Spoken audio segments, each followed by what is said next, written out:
Hello everybody! Today I'm going to be doing a quick review of a movie that I haven't seen in ages, but I started watching a few minutes of it the other day and ended up watching the whole thing, so I thought I'd talk about it.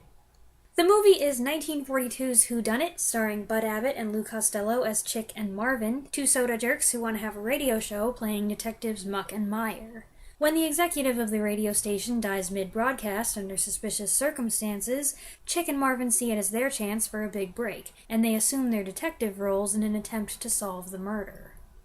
I saw this movie a few times when I was little, and I loved it. I thought it was one of the funniest movies I'd ever seen. Granted, I hadn't seen that many movies back then, and I remember laughing so hard, especially at the Limburger cheese joke in the beginning. I thought I was gonna die. It's been at least 10 years now since the last time I saw it, maybe even closer to 20. I don't remember what age I was the last time I saw this movie, and my reaction isn't quite the same now as it was then. It's certainly toned down from what it was as an 8-year-old who was relatively new to slapstick, rolling around on the floor screaming with laughter.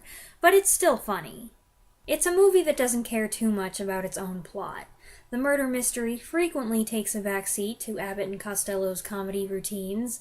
Of the 8 or so different Abbott and Costello movies I've seen, I think this one and Meet Frankenstein, which I reviewed last October for my Universal Monster series, are the funniest.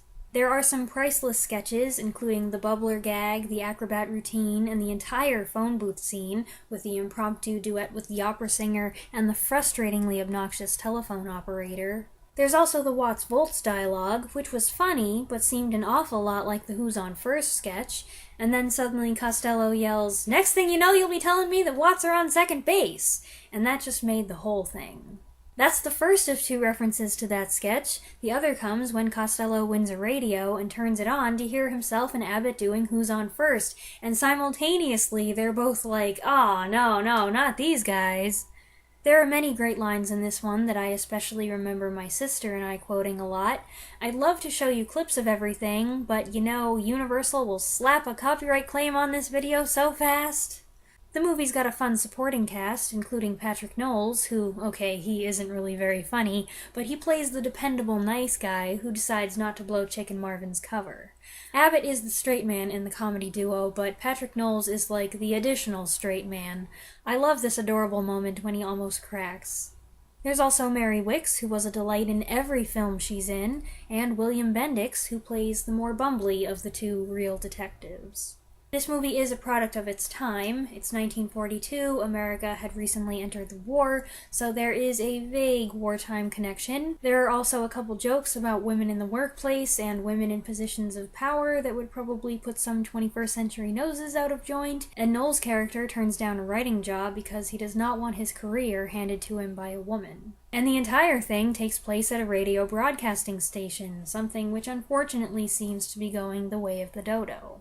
I love this setting, with a suspense show being performed and broadcast live in front of a small studio audience. Old radio theater was cool. I get a kick out of all the different things they use to produce sound effects, and I like paying attention to the way the small cast use their voices to portray different characters. In this movie especially, I love the intense, comical but kind of creepy organist, and the ultra-dramatic actor who introduces the show's title. Murder. Murder at midnight. Like I said, the film is still very funny, though maybe not as funny as it was when I was a kid. There's a running gag with a bellboy who keeps cheating Costello out of his money, and I found that pretty annoying. It probably didn't bother me so much when I was a kid. It's heavy on the slapstick and physical comedy, some of it emphasized with goofy sound effects. Boing! That isn't always something I'm in the mood for, but it's ridiculous to say that an Abbott and Costello movie has too much silliness. What on earth are you expecting? It was fun to revisit this one again, and thankfully I haven't come away thinking, "Oh my goodness, I can't believe I loved this so much when I was little. It's stupid and not funny at all." That is always a risk you take when you watch something that was a childhood favorite, and I'm glad that wasn't the case here. I hope you enjoyed this little review. Let me know if you've seen this movie, and if you have one, what your favorite Abbott and Costello movie is. Thanks for watching!